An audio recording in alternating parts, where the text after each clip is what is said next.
Coup de pouce pour la planète, top départ, c'est parti pour vos 5 minutes vertes de la semaine. Bienvenue dans votre magazine 100% développement durable. Et on commence comme d'habitude avec un tour du net de l'info écolo. La France qui vide les parcs aquatiques, les premiers battements d'ailes de Solar Stratos et puis une offensive judiciaire qui vaut de l'or au Canada. Le coup de presse est signé Gwenaëlle Legal. Du jamais vu au Canada, la justice québécoise autorise un recours collectif contre la société canadienne Malartic qui exploite l'une des plus importantes mines d'or. Une victoire pour les 1400 riverains qui subissent les nuisances causées par les dynamitages quotidiens. Un combat difficile, la valeur totale du gisement atteindrait 7,5 milliards de dollars. Premier vol test réussi pour le premier avion solaire habité capable d'entrer dans la stratosphère. Solar Stratos volera à une altitude de 25 000 mètres, un exploit impossible à réaliser avec un avion à propulsion classique. Autre première mondiale, l'avion ne sera pas pressurisé. Le pilote portera une combinaison d'astronautes fonctionnant à l'énergie solaire.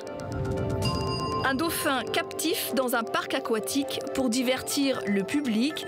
Une image bientôt vouée à disparaître en France. Ségolène Royal a signé un arrêté pour améliorer le quotidien des dauphins et des orques vivant en captivité.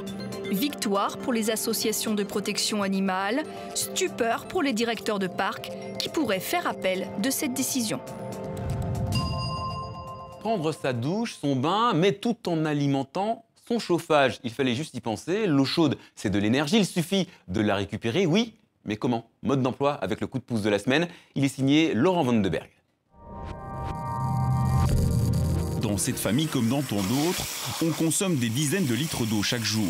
Un évier, une douche, ici ils sont 4 à faire la file. Désormais, la famille valorise cette chaleur, autrefois perdue.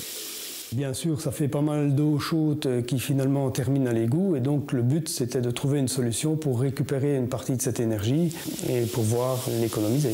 L'eau chaude c'est de l'énergie, autrement dit de l'argent. L'eau sale est évacuée par un tube en cuivre, l'eau froide, elle, arrive par ces spirales désormais chauffées. Le transfert thermique a donc lieu, d'une eau de 6 degrés, elle passe désormais à 28 degrés.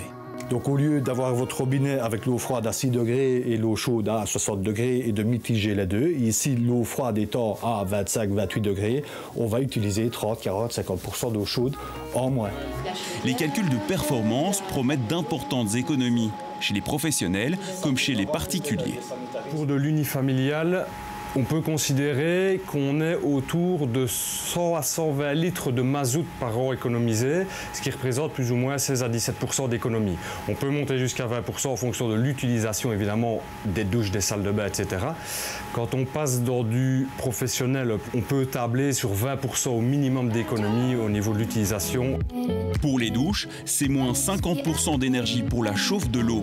Conséquence parallèle, la performance énergétique du bâtiment s'améliore. Un investissement rentable et pour le coup, écologique. Le Vietnam sur le banc des accusés et carton rouge à ce pays qui s'avère être un champion du trafic de bois. Le Vietnam avait déjà sévi au Laos, mais d'après une ONG, l'armée vietnamienne couvre désormais la contrebande au Cambodge. 300 000 mètres cubes de bois illégal auraient passé la frontière, rien qu'entre décembre et février dernier. Inquiétant quand on sait que le Cambodge perd presque 15% de ses forêts chaque année. Pour en savoir plus sur le trafic de bois, allez voir l'excellente enquête de nos confrères de Cache Investigation. L'adresse s'affiche en bas de l'écran. On a un peu accéléré l'image, mais direction les étoiles maintenant pour regarder notre Terre avec les yeux de Thomas Pesquet. L'astronaute français nous a envoyé ce magnifique tour du monde vu de la Station Spatiale Internationale. On appelle ça un time-lapse en anglais. Et comme le dit Thomas, on se rend bien compte que notre planète n'est que désert, eau et nuages, mais ça n'enlève rien à sa beauté. Et c'est la fin de Coup de pouce pour la planète pour cette semaine. En tout cas, on se retrouve la semaine prochaine. N'oubliez pas de nous faire un petit coucou sur les réseaux sociaux. Moi, je vous dis donc à très bientôt. Et d'ici là, prenez soin de la planète. Elle le mérite.